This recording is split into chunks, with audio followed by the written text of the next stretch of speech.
Unity through humility. Fulfill my joy by being like-minded, having the same love, being of one accord, of one mind.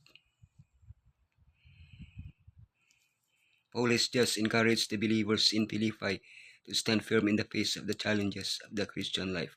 He has asked them to conduct themselves in a manner worthy of heavenly citizens, emphasizing unity. With the expression, therefore, Paul begins a new section in which he gives us the keys to understanding how to achieve that perfect unity by imitating the example of Yeshua. The origin of this unity.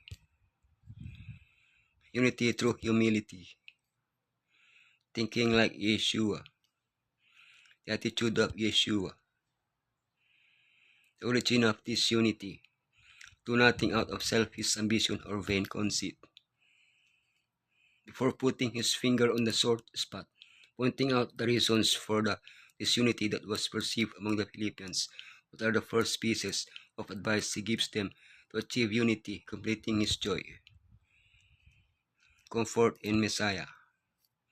He encourages them to study and imitate the model life of Messiah. Comfort in love. Their love for Messiah exerts a stimulating power over their minds. Communion of the Spirit.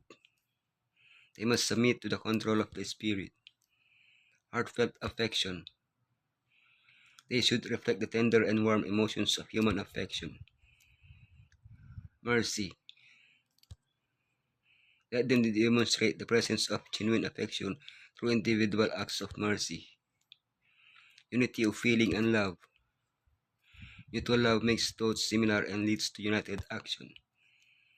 All this they could only achieve if they put aside what separated them, pride and arguments.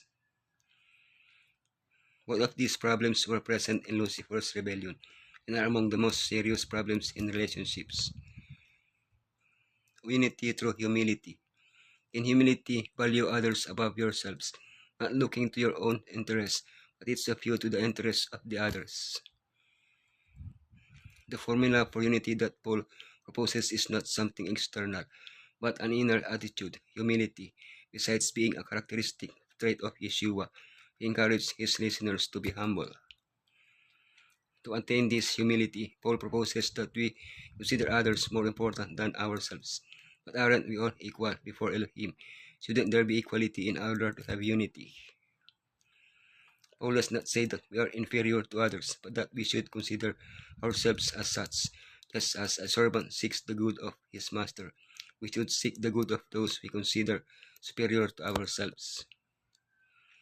To be able to help others, we must learn to listen to them and understand their point of view. All of this is undoubtedly the work of the Holy Spirit. Think like Yeshua. Let this mind be in you, which was also in Messiah Yeshua. How are our thoughts shaped? Through the avenues of the soul, that is, our senses. Everything we read, see, or hear shapes us in some way. And of course, Satan bombards our senses to mold our minds to his own way of thinking. Paul is radical. He not only invites us to watch our thoughts, but he asks us to think as Messiah thought. Perhaps we can, with great effort, achieve the first, but changing our minds to conform to the mind of Yeshua can only be done in us by the Holy Spirit. This is because our thoughts are carnal and our heart deceitful. The Spirit will transform our carnal mind into a spiritual mind, like Messiah.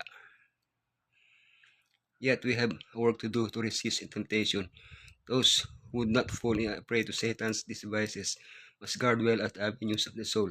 They must avoid reading, seeing, or hearing that which will suggest impure thoughts. The mind should not be left to wander at random upon every subject that the adversaries of souls may suggest.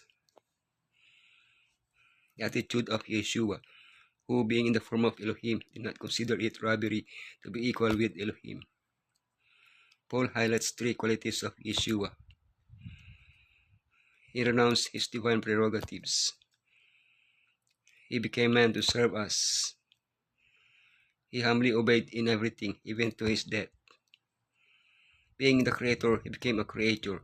He accepted being mistreated and dying on the cross in order to redeem us.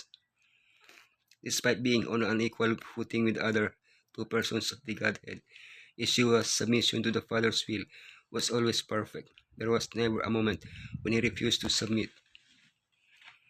When we think about this, we can only bow down and worship our wonderful Savior. He is our role model. We must be willing to humble ourselves and sacrifice ourselves for the good of others. The attitude of Yeshua. And without controversy, great is the mystery of godliness. Elohim was manifested in the flesh, testified in the spirit, seen by angels, preached among the Gentiles, believed in the world, received up in glory. Messiah's amazing condescension in becoming a human being will be a subject of study for the redeemed throughout eternity. It is incredible that the infinite and eternal being became a finite human being subject to death.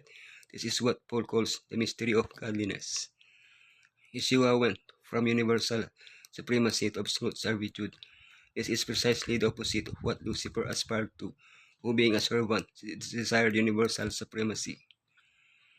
This example calls us to abandon our selfishness and our desire to be served and replace them with humility and a willingness to serve others.